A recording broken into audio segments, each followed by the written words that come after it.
Entonces vamos a tener la predicación del día de hoy en Mateo capítulo 21, versículos 23 al 27. Y dice el pasaje así: cuando Jesús llegó al templo, los principales sacerdotes y los ancianos del pueblo se acercaron a él mientras enseñaba, diciendo: ¿con qué autoridad haces estas cosas? ¿Y quién te dio esta autoridad? Y Jesús le respondió: yo también les haré una pregunta que, si me la contestan, yo también les diré con qué autoridad hago estas cosas. ¿De dónde era el bautismo de Juan? ¿Del cielo o de los hombres? Y ellos discutían entre sí, diciendo: si decimos del cielo, él nos dirá entonces por qué no le creyeron. Y si decimos de los hombres, tenemos a la multitud, porque todos tienen a Juan por profeta. Y respondieron a Jesús: no lo sabemos. Él, a su vez, les dijo: yo tampoco les diré con qué autoridad hago estas cosas. Bien, este es un pasaje que pareciera no muy relevante entre lo que había estado diciendo. Recuerden que la semana anterior, ¿cierto?, estuvimos viendo cómo Jesús de cierta forma limpiaba, purgaba el templo. Luego vino, ¿cierto?, una ilustración muy bonita, pero a la vez muy dura, de Jesús acerca, ¿cierto?, de cómo él, ¿cierto?, maldecía a la higuera estéril. Y luego viene, después de este pasaje, una enseñanza de Jesús a través de una ilustración de cómo, ¿cierto?, hay aquellos que cumplen su voluntad y aquellos que no. Entonces este pasaje está en medio de eso y pareciera no muy relevante. Los principales del templo, los sacerdotes y algunos escribas vienen a Jesús para confrontarlo. Mientras él estaba enseñando en el templo, porque dice el pasaje que él llegó al templo, y mientras él estaba enseñando en el templo, dice que se acercan entonces estos sacerdotes y ancianos del pueblo, ¿ya? Y se acercan a él, ¿cierto?, muy probablemente enviados por el Sanedrín. El Sanedrín eran, ¿cierto?, los principales de la sinagoga, los líderes religiosos de Israel, y exigieron dos cosas a Jesús. Le dijeron a Jesús primero: bueno, dinos de dónde viene tu autoridad. Y luego le dicen: ¿y cuál es el origen de tu autoridad? ¿Quién te dio la autoridad para hacer estas cosas? Le dicen. Y probablemente no eran preguntas inapropiadas, eran preguntas correctas, pero lo que ellos querían obtener con esa pregunta era lo incorrecto, ¿ya? De hecho, no era incorrecto preguntar por parte de ellos, porque eran los líderes religiosos, como yo les había dicho, y ellos tenían la responsabilidad de velar, ¿cierto?, por la condición espiritual del pueblo de Israel. Estaban encargados entonces de preocuparse quién era el que estaba predicando ahí, ¿ya? No le daban el lugar a cualquiera, sino que ellos estaban encargados de velar, ¿cierto?, por la correcta enseñanza. Entonces van donde Jesús y le preguntan, ¿cierto?, por sus credenciales. Bueno, ¿quién o con qué autoridad haces lo que estás haciendo? ¿Y quién es el que te dio esta autoridad? Porque no hemos sido nosotros. No viene de nosotros tu autoridad. Entonces, muy probablemente era un intento, ¿cierto?, por sorprender a Jesús, porque seguramente le tenían miedo, no solo cierto respeto, sino miedo a lo que él estaba diciendo. Ahora le preguntan, ¿cierto?, ¿quién le dio la autoridad para hacer y decir estas cosas? ¿Ya? Y al decir estas cosas, se tienen que haber estado refiriendo a cosas o actividades presentes de Jesús, porque están hablando de esto, de lo que él está haciendo, ¿ya? Jesús había entrado recién en Jerusalén, montado en un asno, ¿cierto?, recibido como un rey por el pueblo, recibió la aclamación de los judíos como Mesías, le decía Hosana al hijo de David.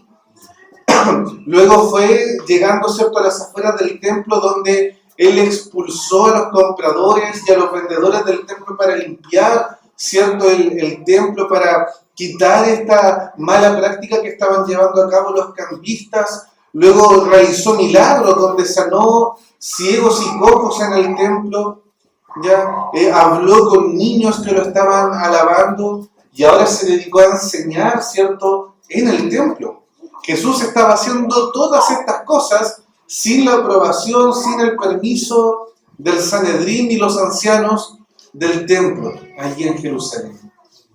Y además era el pasaje paralelo de Lucas 20, señala que lo que Jesús estaba enseñando en aquel momento era el Evangelio. Dice que predicaba el Evangelio, ¿ya? Entonces, no es quizás solo lo que había hecho antes, lo que había molestado a estas personas, sino que lo que les molestaba era que él estaba predicando el Evangelio. Él estaba enseñando acerca del Evangelio y probablemente eso era lo que más le molestaba a ellos, que la verdad del Evangelio estaba siendo predicada en ese lugar. Y ellos, creyéndose los guardianes, ¿cierto?, del templo, los guardianes de la autoridad y moralidad de la nación, le preguntan entonces a Jesús: Jesús, ¿por qué estás aquí si nosotros somos los que estamos a cargo? Dinos quién te ha autorizado a presentarte y predicar en este lugar. Y el problema, como yo les decía, quizás no era tanto que preguntasen, porque era correcto preguntar. Lo relevante aquí es que era la intención del corazón de ellos, era una intención incorrecta, era deshonesto lo que ellos estaban haciendo. Y en el texto se evidencia claramente, en el pasaje de Mateo que recién leímos, que ellos ya conocían la respuesta, ellos ya sabían lo que querían escuchar. Ellos ya sabían, ¿cierto?, la respuesta que querían escuchar de parte de Jesús.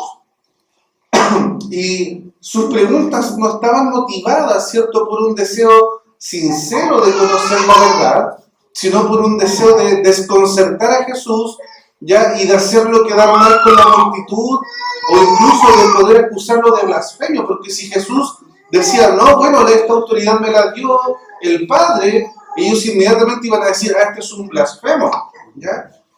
O lo querían hacer quedar mal con la multitud, si es que Jesús se equivocaba en dar una respuesta equivocada, ¿cierto?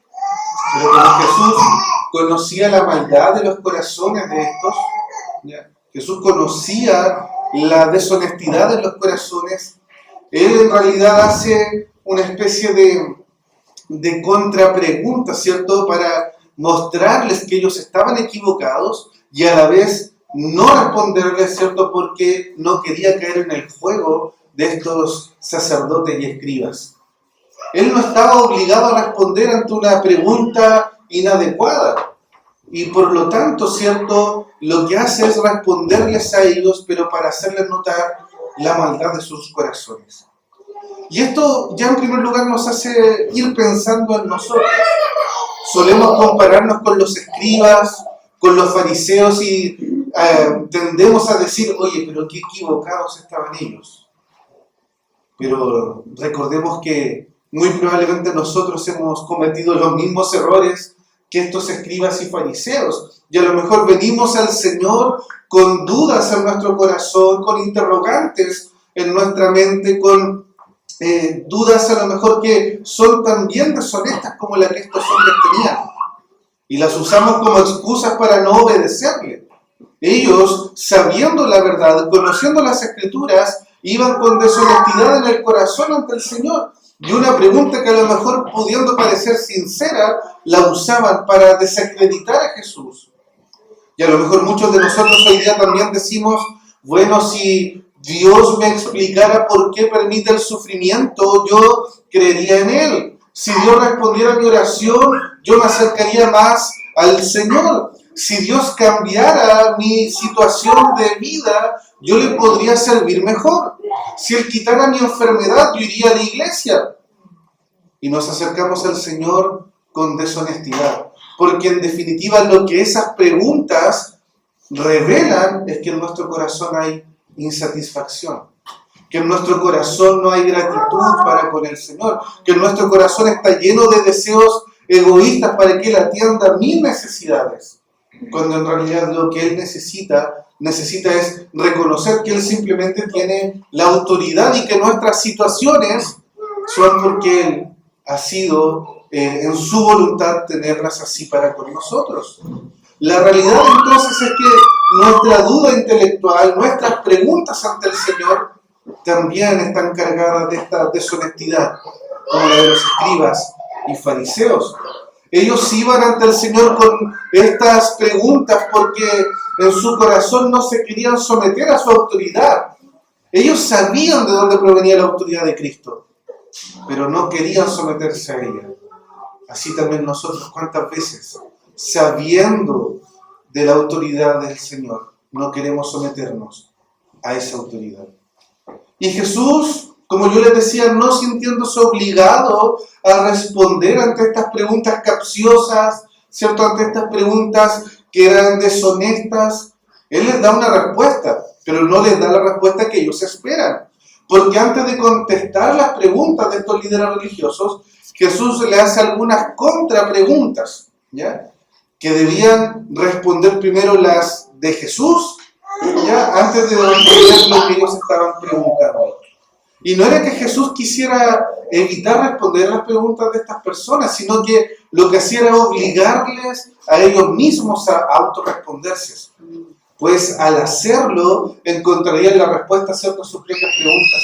¿Se han dado cuenta que muchas veces nosotros también preguntamos y como que nos dicen algo, pero ya sabíamos la respuesta?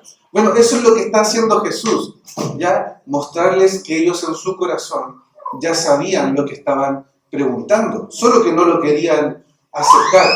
Es como cuando yo le pregunto a mi esposa, ¿este chaleco me hace ver gordo?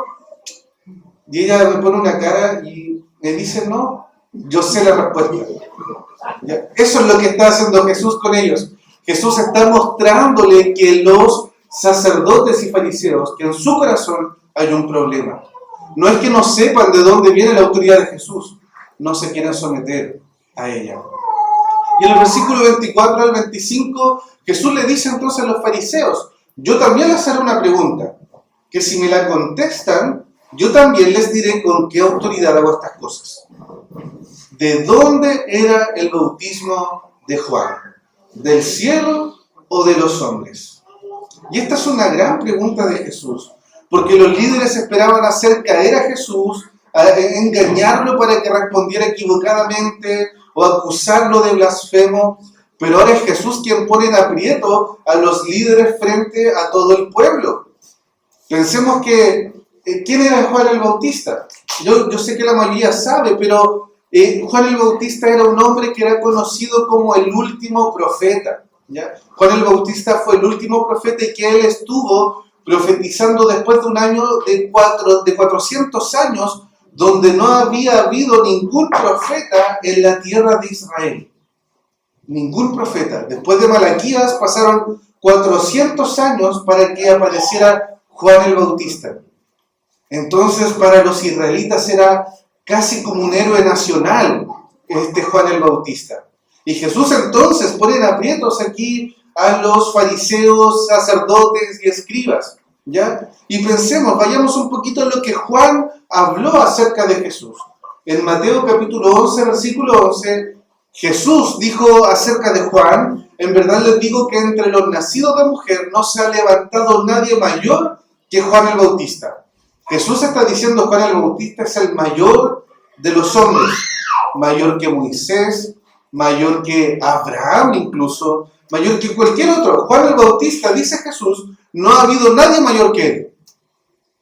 ¿Por qué? Porque Juan fue el cumplimiento de muchas promesas y profecías que Dios hizo en el Antiguo Testamento. Por ejemplo, en Malaquías capítulo 3, versículo 1, dice el profeta Malaquías, miren, yo envío a mi mensajero y él preparará el camino delante de mí.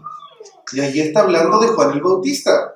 En Isaías, el profeta Isaías, en el capítulo 40, versículo 3 de su libro, dice, una voz clama, preparen en el desierto camino al Señor. Allí está también refiriéndose a Juan el Bautista. De hecho, el mismo Evangelio de Mateo señala que ese es Juan el Bautista. Los habitantes de Jerusalén, junto con toda Judea y toda la región, cierto, vecina de aquel lugar, habían ido a Juan en el desierto para que Juan los bautizara. ¿Ya? La gente escuchaba el mensaje de Juan el Bautista, que llamaba al arrepentimiento, y Juan los bautizaba. Y muchos acudieron a él, mucha gente seguía a Juan el Bautista. Insisto, porque era muy conocido como el último de los profetas. Entonces era muy conocido, muy querido, ¿ya?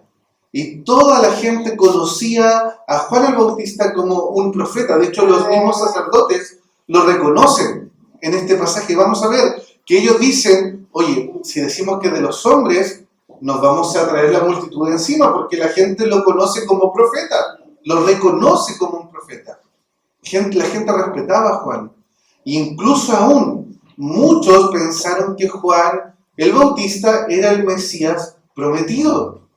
Le preguntaron a Juan si él era el que había de venir. Y Juan, ¿qué respondía? Que él no era el Mesías, sino que él era el que preparaba el camino al que había de venir. De hecho, el Evangelio de Juan dice que el profeta Juan el Bautista habló lo siguiente acerca de Jesús.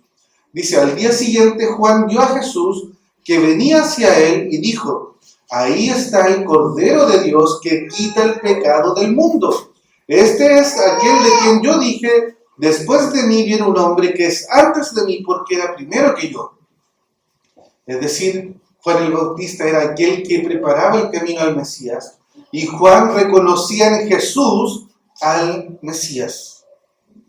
Y todo esto nos da cuenta, ¿cierto?, que el testimonio de Juan acerca de Jesús era un testimonio fiel, un testimonio verídico, comprobable, era público y la gente conocía lo que Juan decía acerca de Jesús. Por lo tanto, era hipócrita que los sacerdotes ahora le dijeran a Jesús, Jesús, ¿de dónde viene tu autoridad? Si Juan, el último profeta, decía que Jesús era el Mesías. Pero le preguntaban a Jesús para hacerlo caer, para engañarlo, para hacerlo, ¿cierto?, caer ante la multitud que estaba siguiendo a Jesús, para que la multitud lo dejara de seguir. Pero Juan había proclamado a Jesús como el Mesías, como aquel mayor, como el más grande. Y por lo tanto eso significaba que la autoridad de Jesús era divina, venía del cielo.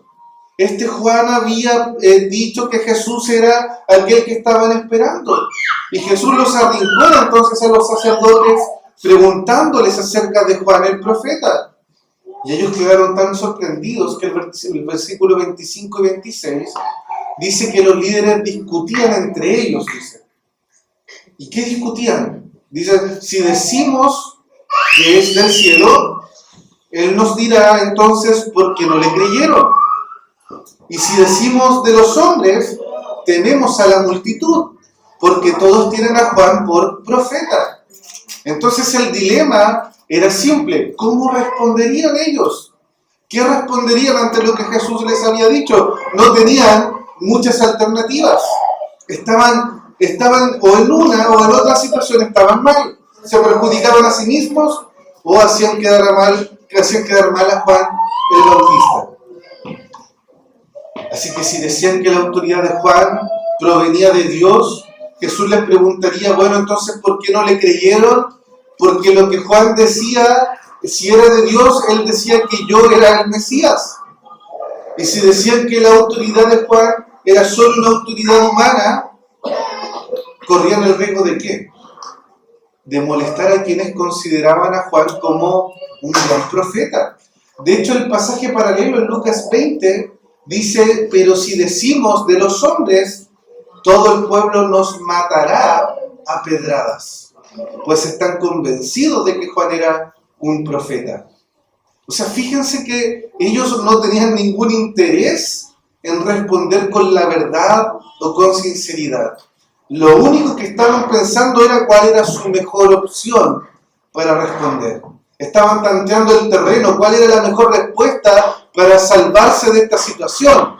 Pensaban más como un político piensa que como un líder religioso debe pensar. ¿Qué es lo que más me beneficia? Pensaban ellos. ¿Qué debemos responder? ¿Qué es lo que menos problemas nos trae? ¿Cuál va a bajar menos mi índice de popularidad? Decían estos hombres para responder. Y se supone que son hombres de Dios, pero pensaban como cualquier persona pensaría. Y esta es una lección para nosotros también, por cierto, al hablar de Jesús. Porque cuando alguien nos plantea preguntas acerca de Jesús, ¿cierto?, o de las Escrituras o de nuestra religión, nosotros también, hermanos, tenemos que discernir lo que la persona nos está preguntando, la intención de quién nos está preguntando. ¿Esta persona está buscando sinceramente una respuesta acerca de Jesús? ¿O bien es un intento de encontrar otra excusa, ¿cierto?, para la incredulidad. Por eso, a mí no me gustan mucho los debates entre un cristiano y un ateo. Ven eso en redes sociales cuando dice debate entre X personas, destroza a ateo, o ateo destroza a cristiano. Eso, hermanos, jamás va a tener, o en muy pocas ocasiones va a tener un buen final. Simplemente dos personas van a discutir y no van a llegar a acuerdos. Pero cuando la otra persona sinceramente busca conocer algo de Jesús, allí sí, hermanos. Nosotros debemos esforzarnos, dicen las Escrituras, para responder con paciencia a quien busca, ¿cierto?, con verdad o con sinceridad, que nosotros le hablemos de Jesús. A quien quiera, ¿cierto?, buscar una respuesta verdadera de nuestra fe. Pero también las Escrituras nos muestran que no debemos dar nuestras perlas a los puercos. Por lo tanto, hermanos, debemos discernir como Jesús discernió a estos hombres. Y el ejemplo de Jesús nos enseña que debemos desenmascarar las falsas intenciones de quienes no quieren la verdad.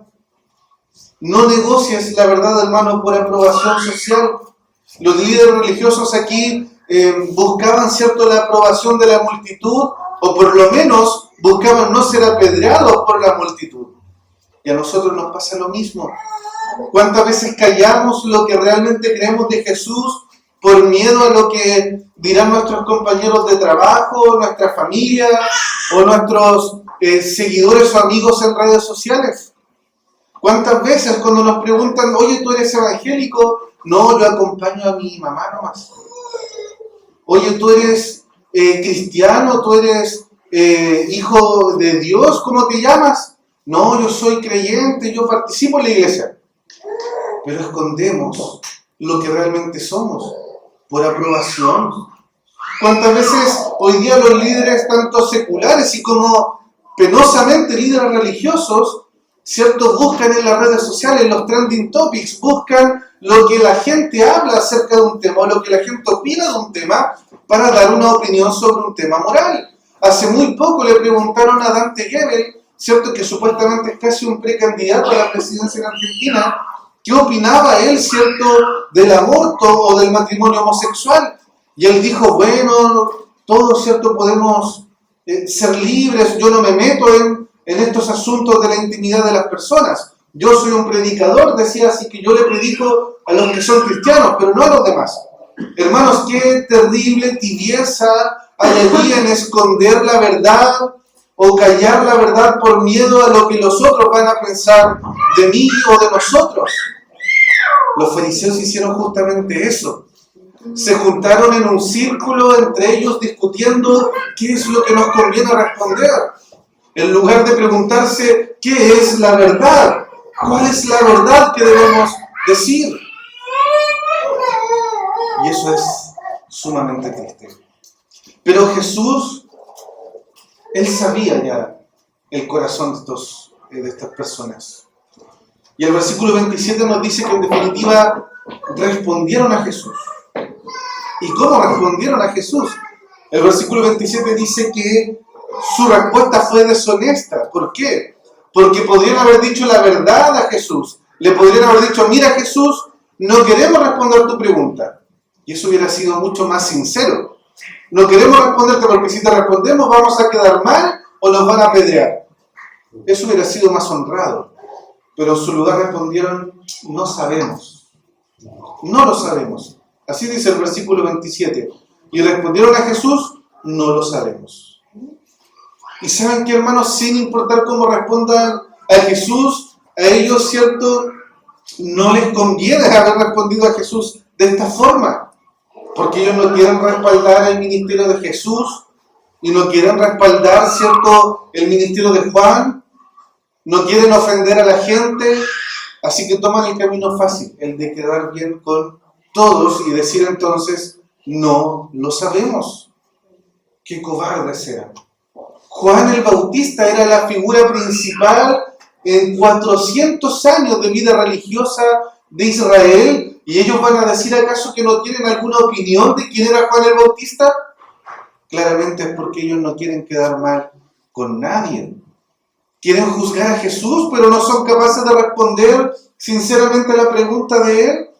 ¿Y qué es lo que responde Jesús ante esta mala pregunta y mala respuesta de los sacerdotes? El versículo 27 nos dice que él a su vez les dijo: bueno, tampoco yo les diré con qué autoridad hago estas cosas. Qué pesado es Jesús. No quiso caer en el juego de ellos. Hermanos, él discierne el corazón. No cae en el juego de estas personas. Ya, y él había hecho un trato con ellos. Le dijo: miren, yo responderé su pregunta si ustedes responden a la mía. Y los líderes religiosos no respondieron porque dijeron: no lo sabemos y eso no es una respuesta. Y por eso Jesús se niega a responder la pregunta de los sacerdotes. Jesús está más que dispuesto a responder, ¿cierto?, las preguntas. El problema es que a la gente muchas veces no les gusta la respuesta de Jesús. Jesús, ¿cómo tengo que actuar, cierto, ante una mujer que no es mi esposa, que me envía mensajes en mis redes sociales? ¿Debo responderle? Jesús, ¿qué te va a decir? Elimínala. Pero Jesús, es que a lo mejor quiere ser mi amiga. ¿No te gusta la respuesta de Jesús? No es que no lo sepas, o no es que no sepas la verdad de cómo debes actuar ante las situaciones. Es porque no te gusta la respuesta. Jesús, ¿cómo debo actuar ante alguien que me ofende? Debo ir y... Jesús dice: bueno, debes dar la otra mejilla. No, pero es que Jesús, es que me ofendió. No es que no sepas, es que no te gusta la respuesta.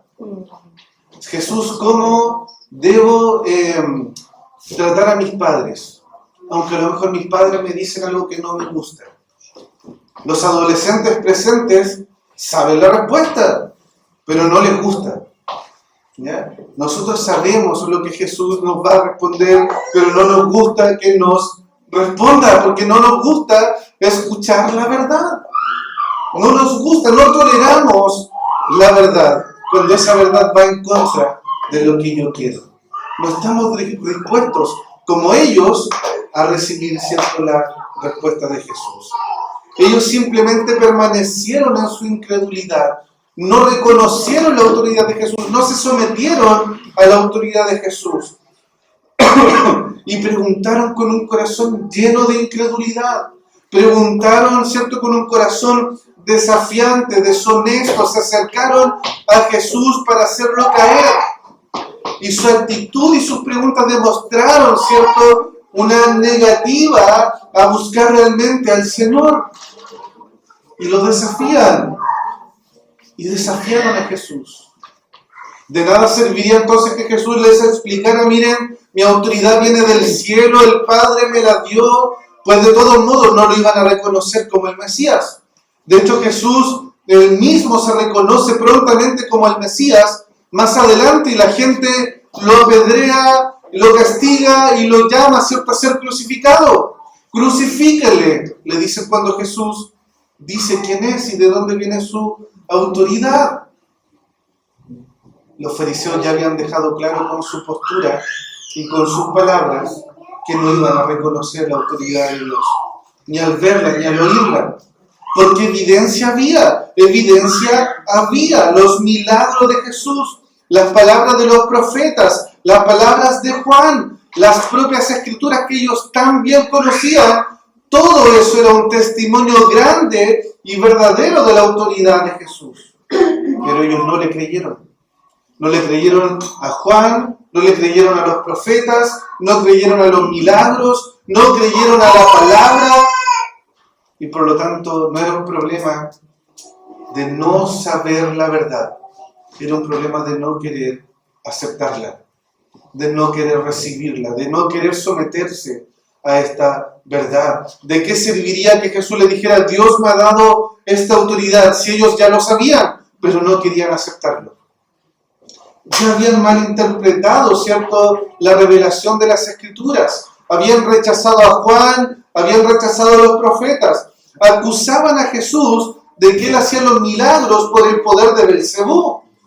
Y entonces no era que no supieran de dónde provenía la autoridad de Jesús, porque era claro, era evidente que era una autoridad divina. Simplemente era su corazón que era duro para reconocer y someterse a esa autoridad.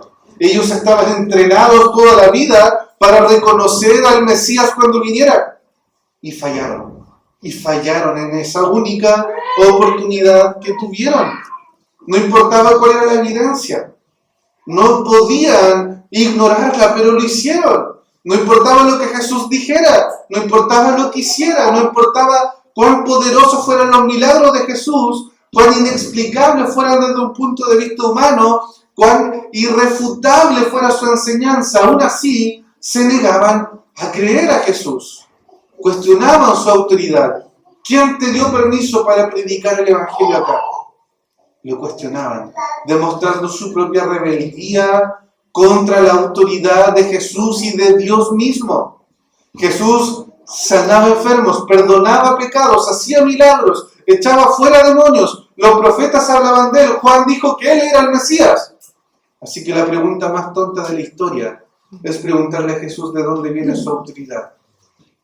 Para que vean que hay preguntas tontas. Allí habían algunas.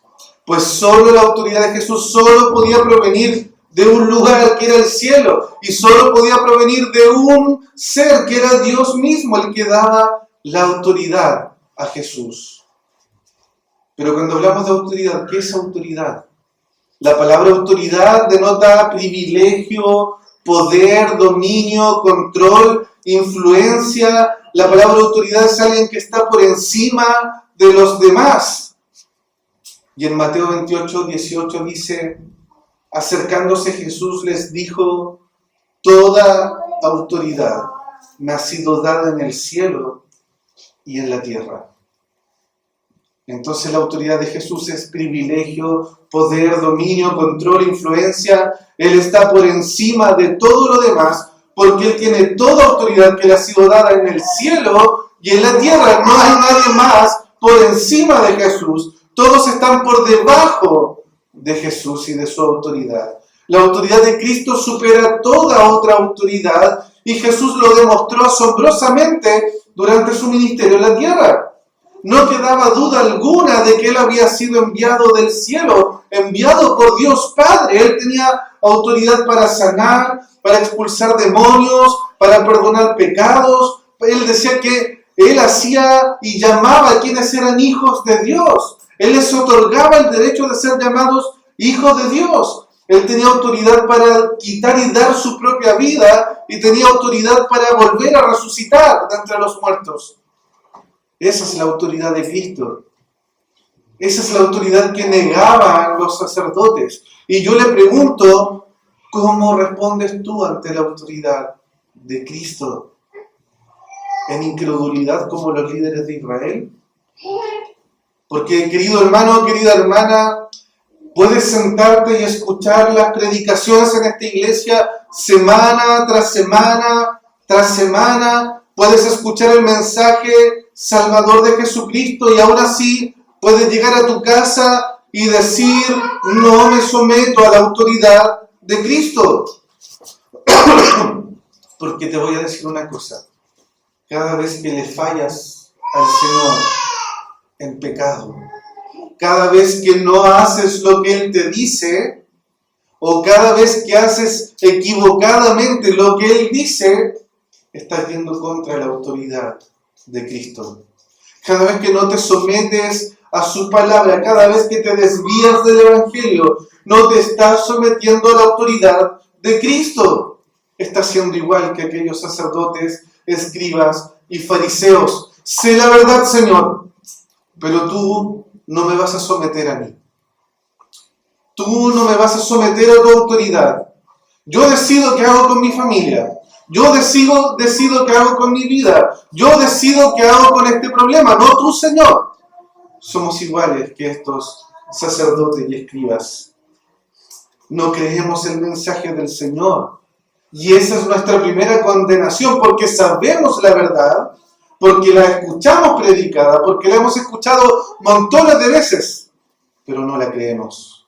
Hermano, también te condenas porque has presenciado cómo el poder del Evangelio transforma vidas. Probablemente has visto hermanos, familia, o incluso en ti mismo, una transformación de vida.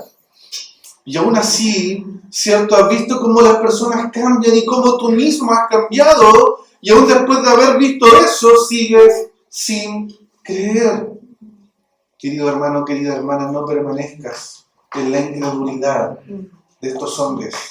Recibe al Señor, recibe la autoridad de Cristo, somete tu vida a su autoridad. Cuando el Señor tiene algo que decir acerca de ti, hazle caso, somete a tu vida a la autoridad del Señor. Abre tu corazón a Cristo y recíbelo como Salvador, como Maestro, como Rey, como Señor, porque este es el día en que lo debes hacer. Estos hombres tuvieron la oportunidad y la perdieron. No se presentó jamás otra oportunidad para estos hombres que ellas, donde se enfrentaron precisamente al mismo Dios de los cielos, Jesús allí revelado. Jerusalén tuvo su oportunidad, los sacerdotes tuvieron su oportunidad, Israel tuvo su oportunidad, los judíos religiosos tuvieron aquel día y lo desperdiciaron. Pero este es el tuyo. No digas puede ser mañana porque no hay tiempo, hermano, hermana, no hay tiempo. Tampoco digas como ellos, no lo sabemos, Señor, porque tú lo sabes. Te lo acabo de decir quién es Jesús. Tú sabes de dónde viene su autoridad. Y no hay una zona neutra aquí, hermanos. No hay una base segura. Porque si no decides por Cristo, significa que estás en contra de Él. Y querámoslo o no, muchos de nosotros actuamos exactamente como estos líderes religiosos. Jesús nos enseña por su palabra lo que está bien y lo que está mal. Nos enseña en el Sermón del Monte cómo debemos vivir. Nos enseña en su palabra cómo debemos caminar. Inspiró a hombres para que escribieran cartas a las iglesias para enseñarnos cómo ser buenos cristianos. Y nuestra respuesta es, ¿quién te crees que eres, Jesús? Para venir a decirme cómo debo ser. ¿Con qué autoridad me dices cómo llevar mi matrimonio, mi dinero o mi sexualidad? Queremos un Jesús que nos salve del infierno, pero no un Jesús que tenga autoridad en nuestra vida diaria. Porque allí de la puerta para adentro soy yo la autoridad. Aquí en la iglesia Él es la autoridad. Claro, en las cosas de la salvación Él tiene mucho que decir, pero en la vida no. Y si la reforma protestante cambió algo importante en la vida religiosa de la gente, es que la autoridad divina tiene que ver en todo asunto de fe y práctica. No solo en la fe, en mi vida también. El arrepentimiento verdadero, hermano, hermana, comienza cuando te bajas de la silla de mando de tu vida y le dices a Cristo, tú tienes toda la autoridad. Yo solo me rindo ante esa autoridad. Así que, hermano, te quiero decir algo. Gobernarte a ti mismo cansa. Tener tú la autoridad cansa, es agotador. Tener tú la autoridad de tu familia cansa. Tener papeles de liderazgo cansa, y Jesús lo que hace es decir, yo voy a llevar esa autoridad. Por lo tanto, hermano, si estás cansado y agotado de gobernar tu vida y estrellarte contra la roca, ¿cierto?, de tus problemas y de las dificultades y de tu ego y de tu propio yo, ríndete ante la autoridad de Cristo. Porque Mateo 28 dice que Él tiene toda la autoridad le ha sido dada. En el cielo, para el cielo, Él puede salvarte y llevarte al cielo porque Él tiene toda la autoridad, y en la tierra, en tu vida, acá, en tus años que tengas, en los años que te queden, Él tiene también toda la autoridad. ¿Cómo vas a responder? Pero no puedes decir no lo sé, como los sacerdotes. O te sometes a la autoridad de Cristo o no te sometes. Hermanos, la respuesta está en ti. ¿Qué vas a decidir? Oremos al Señor. Le pido se pueda poner de pie y oremos al Señor.